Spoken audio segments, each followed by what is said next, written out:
जनार्दन की तरफ से इस कंबल वितरण कार्यक्रम में आए हमारे मुख्य अतिथि आदरणीय श्री फतेह बहादुर सिंह जी का मैं आप सभी लोगों की तरफ से अतिथि, हम लोगों के नेता, हम लोगों के अभिभावक,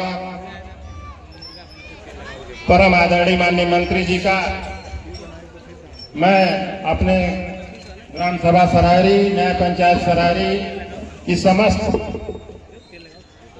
सम्मानित जनता की तरफ से हार्दिक नमन बंदन अभिनंदन करता हूं कि इतनी ठंडक में आपने समय निकाल के सरारी में ये कार्यक्रम रखा। कई कार्यक्रम को निरस्त करके कल आनंद फानन में आपने कहा कि नहीं, पहले सरारी कंबल वितरण का कार्यक्रम होगा। मैं अपने गांव की समस्त असली महाराज जी के सिपाही आज आपके बीच में बैठे हैं। बात यह है कि आप माननीय मंत्री जी को हमेशा देखते हैं, आपके क्षेत्र के विधायक। एक पुरानी कहावत है कि घर का खसी साग बरोबर। माननीय मंत्री जी का अगर असली परिचय आपको जानना है, इसमें तमाम माताएं हैं, किसी का मायका हो, लेकिन योजना का क्रियान्वयन लगातार सरकारें करती हैं और यही मुख्यमंत्री जी का भी निर्देश है कि विकास के कार्य, यहाँ तो केवल 4 गांव सभाएं हैं, 5 गांव सभाएं, और इन 5 गांव सभा का विकास तो हो ही रहा है। गांव सभा से हो रहा है, ब्लॉक से हो रहा है, हमारे द्वारा हो रहा है, शासन के द्वारा जो हम लोग लिखते हैं वो हो रहा है। लेकिन बिना हमारे लिखे कोई योजना नहीं आ सकती।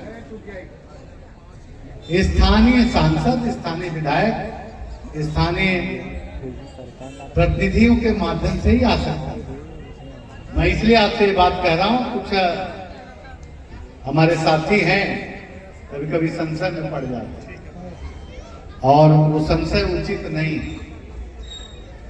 मुझे चुनाव लड़ते लड़ते 9 इलेक्शन हो गया और चुनाव लड़ने का अनुभव मुझे किसी से सीखने की आवश्यकता नहीं है। गंभीरगंज की मिसाल देश के नेता फॉलो करते हैं। ये ऐसी विधानसभा है जहां से कोई आवे लेकिन फिर वो निपट के ही जाता है, और वो निपट के जाता है और जाएगा ही। ये गंभीरगंज है, यहां बड़ा विचार करना पड़ेगा लोगों को। और निश्चित रूप से मैं ये कहना चाहता हूं, भारतीय जनता पार्टी के नेतृत्व में 2027 में फिर कमल यहां से खिलेगा। फतेह बहादुर सिंह आपके आशीर्वाद से उस सदन में जाएंगे और माननीय मुख्यमंत्री जी के आशीर्वाद से प्रदेश के लोगों के द्वारा जो मार्गदर्शन मिलता है वो मिलता रहेगा। तो जब तक जीवित हूं तब तक तो नहीं छोड़ूंगा। और संभव ही नहीं है, राजनीति तो संघर्ष के लिए बना है। एक बार कदम चल दिए तो चलते रहेंगे। और मैं इसीलिए कहता हूं, गरीब की चिंता करिए। हर गरीब आपका अपना है। हमको वोट कौन देता है? जिसका कपड़ा धुला नहीं है, गंदा कपड़ा है, वही वोट देता है। साफ कपड़े वाले तो समय के हैं, झाड़ के हैं, कहते हैं मंत्री जी आपका कहें लौकी है नाय के मतलब के यार किसके काम लगा किसके। तो साफ कपड़ा वाले तो बहुत कम हमारे साथ रही है। हमारे साथ गरीब आदमी रहता है, जनता वोट देती है।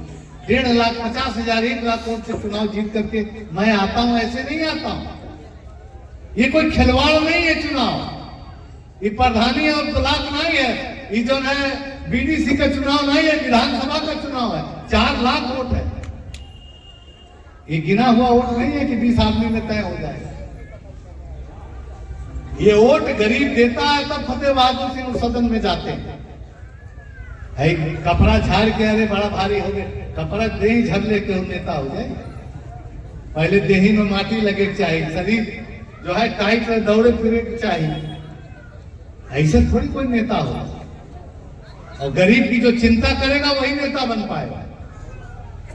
आपको मालूम है महाराज जी के आशीर्वाद से 20 करोड़ रुपए के इलाज में हमने इस विधानसभा में गरीबों के इलाज के लिए उसके अस्पताल में दवा के लिए भेजा।